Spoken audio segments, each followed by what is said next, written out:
Hello, everyone, and welcome back to gaming news for the week of June 7th to 11th, 2021. This time around, we only have a couple of things to talk about, if only because some of the biggest things are happening between the next week and then the next month, so I wanted to keep this relatively short because some of the information about any of that is going to be included in an article or two that I do up for Chalgear. So in order to not conflict with different things, I'm only going to discuss certain things, and the rest of it will be in article format or whatnot on, the other website, which is chalgear.com. So, first up, we are going to talk about BattleNet. Yes, I know it's Activision Blizzard, but BattleNet used to be designed in such a way that you had to choose what region you were playing from in order to access some of your friends, in those particular regions. And if you had friends that were in Korea and you were North America, it was a little bit more challenging to get a hold of them. Now, this isn't something completely unheard of, considering a number of years ago, back when I still played WoW, they had incorporated a real ID system where you would still be able to interact with your friends while they were playing different games. So if I was playing WoW, I could talk to my friends who were playing Overwatch or Heroes of the Storm or anything like that. And now they've broadened their horizons by allowing you to play globally. So, when BattleNet first came out, the purpose was to deliver a connected multiplayer experience for a single title, says Aaron Goolsby, VP of Platform Engineering for BattleNet. Fast forward 10 to 15 years, and BattleNet has evolved into a service that spanned all Blizzard games, but was still constructed with the primary notion that players would mostly play with others within their region. The internet has come a long way in the last 10 years, enabling global and cross-platform experiences with high levels of quality. So now BattleNet is evolving once again. Starting today, friends lists from different territories will be merged into one, so you'll no longer need to switch regions in BattleNet to talk to your buddies on the other side of the planet. As global BattleNet rolls out, players around the world will be able to come together across all larger Blizzard ecosystem without any hurdles for the first time ever, says Diane Hubert, Platform Design Manager. In doing so, they will be able to effortlessly expand their friendships, groups, and communities, paving the way for forging new bonds over our present and future epic gaming experiences. This is just the first step, and it will only get better from here. To accent this new era of global gaming and social connectivity on BattleNet, we've also updated our logo. Anyways, I'm kind of curious to see sort of what happens with this and how that changes things in terms of the global landscape. So the reason I'm thinking about that is we have, of course, esports, and when you're talking about Korean players on BattleNet in, say, StarCraft or Overwatch or anything like that, I'm very curious to find out like how they're going to make this work in terms of making sure that the ping, the connectivity cross-region, or in this case globally, how that's going to break down, and if that's going to cause any issues, or if they're trying to really sort of embrace that, for the gamers, but obviously within the Blizzard family, and the BattleNet games. If they're going sort of the way of Xbox and making sure that people can access all of the content in one place without needing to change regions or anything like that. So I don't know. I feel like this is a good step in the right direction to really connect more players together. I don't know how that's going to work out in terms of like, will that change anything for the servers directly inside the individual games. Like, I know that there was a bit more globalizing of the servers in World of Warcraft, and I'm curious to see if now you're going to start seeing more and more players from, across the ocean in your regular gaming sort of experience, because there are other games that are still separated by North American servers and European servers. So, and even Asian servers or Australian servers even.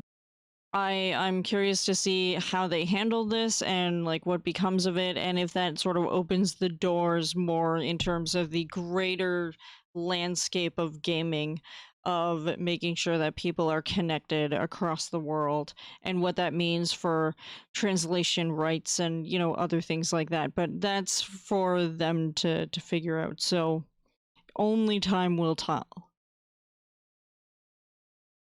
The second topic I have is not a fantastic one.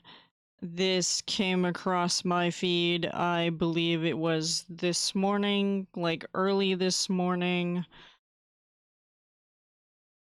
Hackers steal wealth of data from game giant EA. So, in this, hackers have broken into gaming giant Electronic Arts, the publisher of Battlefield, FIFA, and The Sims, and stole a wealth of game source code and related internal tools, Motherboard has learned. You have the full capability of exploiting on all EA services, the hackers claimed in various posts on underground hacking forums viewed by Motherboard. A source with access to the forums, some of which are locked from public view, provided Motherboard with screenshots of the messages. In those forum posts, the hackers said that they have taken the source code for FIFA 21 as well as code for its matchmaking server. The hackers also said they have obtained source code and tools for the Frostbite engine, which powers a number of EA games, including Battlefield.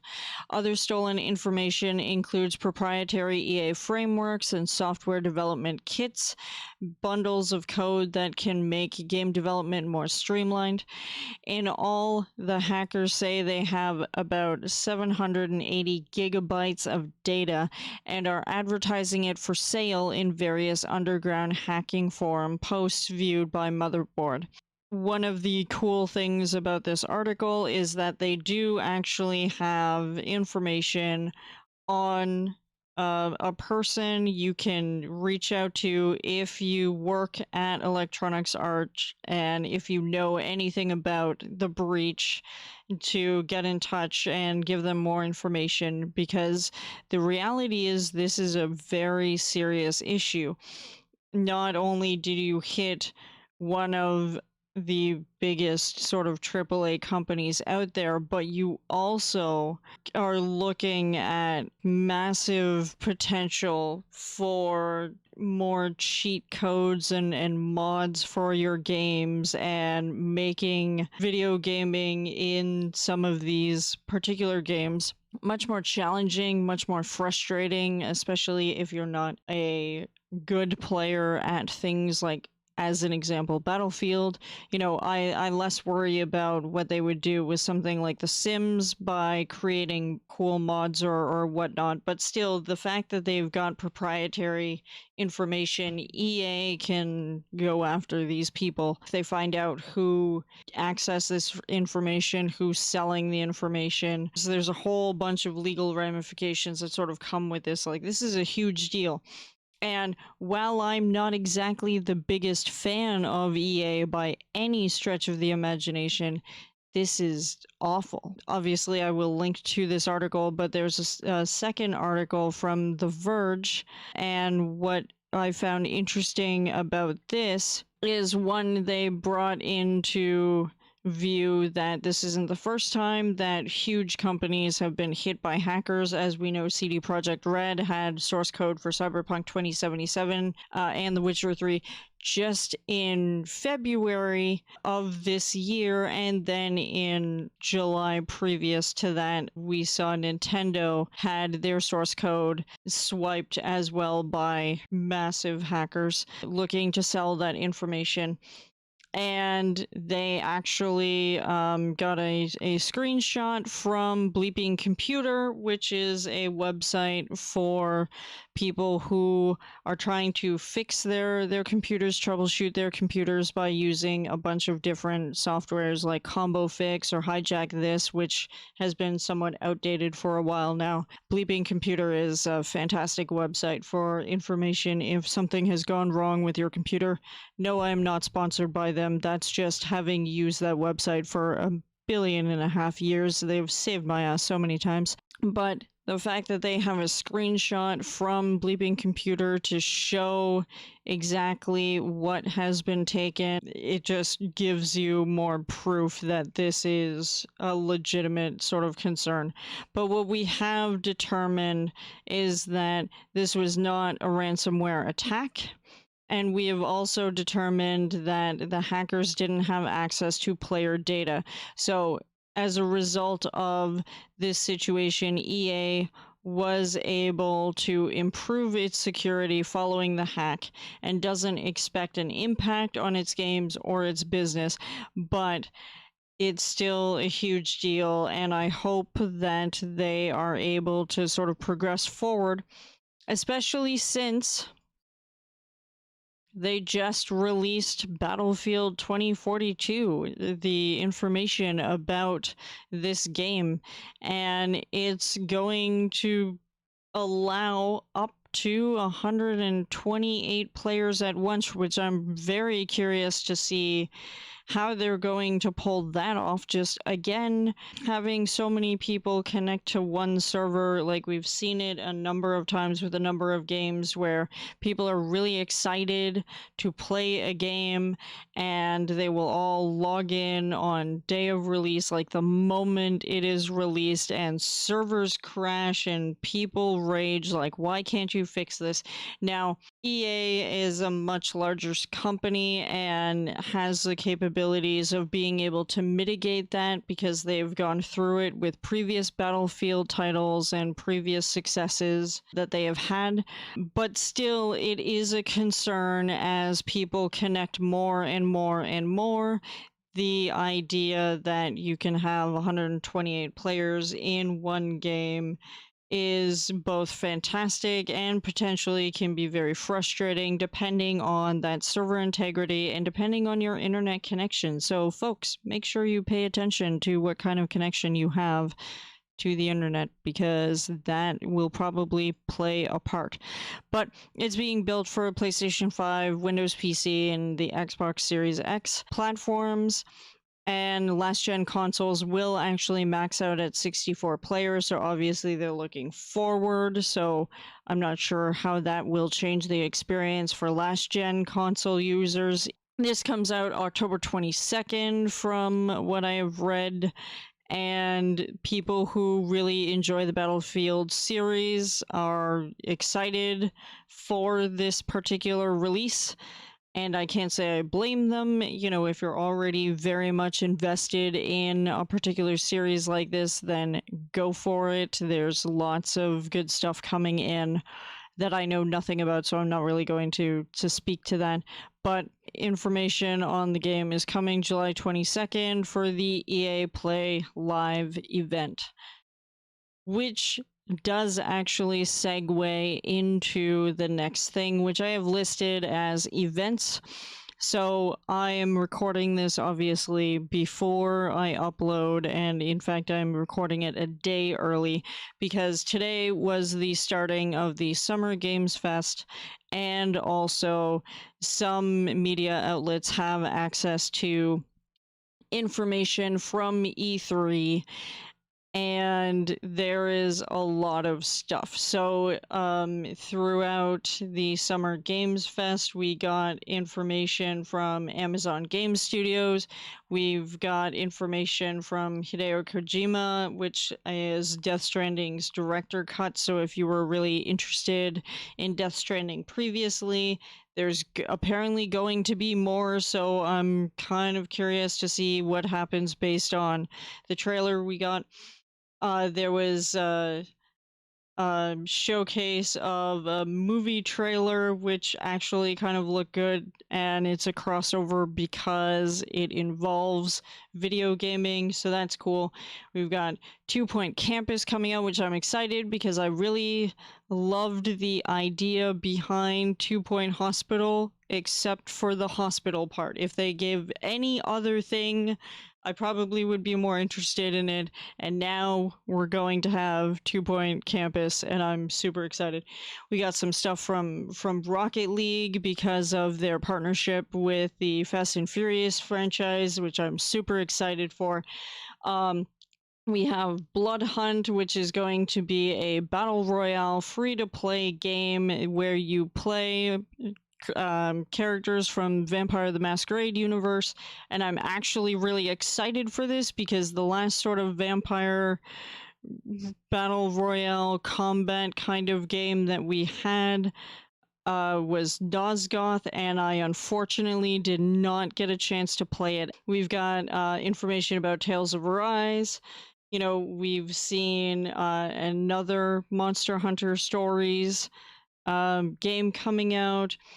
We have just a whole bunch of really cool, interesting games from indie studios and bigger studios. Those of you who are really big into horror will be excited to know there is The Evil Dead from Saber Interactive, and that there's also going to be House of Ashes, which is part of the Dark Pictures anthology, which is going to be set, it looks like, in Iraq. So those of you that are super excited for that kind of thing, absolutely. And of course, the biggest news for many people, not so much me, but many people in the gaming industry who were chanting and ranting, and it even made Twitter trending, which is Elden Ring finally has more information. It will be released for all platforms and is set to come out on January 21st of 2022. So that's just a brief teaser of stuff with that. But on top of that, we also have information about the fact that the Game Awards will actually be held in front of a live audience this year. So we will have Jeff Knightley once again. He was hosting the Summer Games Fest that we just watched a couple of hours ago. And finally, we will have the Game Awards back with live audience. It's actually going to be interesting because, like every other sort of event, it had to take all of its like trailers and awards and whatnot entirely online. And last year's Game Award was very interesting from a digital standpoint, considering I only ever get to watch it digitally through Twitch. In this particular case, with the rise in vaccines and the lowering of infection rate of COVID-19, that it is possible that gatherings can finally recommence come September and beyond. It's going to be interesting because Blizzard is going to be there with both the Overwatch League and Call of Duty League making a return to live events this summer as well. And Overwatch will be limited to select teams in China, but there will be live events coming back sometime this year with this information. So, as I said, like the rest of the week is going to be more E3 information, more Summer Games Fest, a lot of stuff I'm not going to be able to talk about, here, but I will do some articles briefly covering all of the games that have been announced and which ones I'm personally excited for, and let me know in the comments what you're excited for, what you think about the BattleNet information, what you think about EA and the issues that they've got. Anyways, let me know. But that's all I've got for you guys today.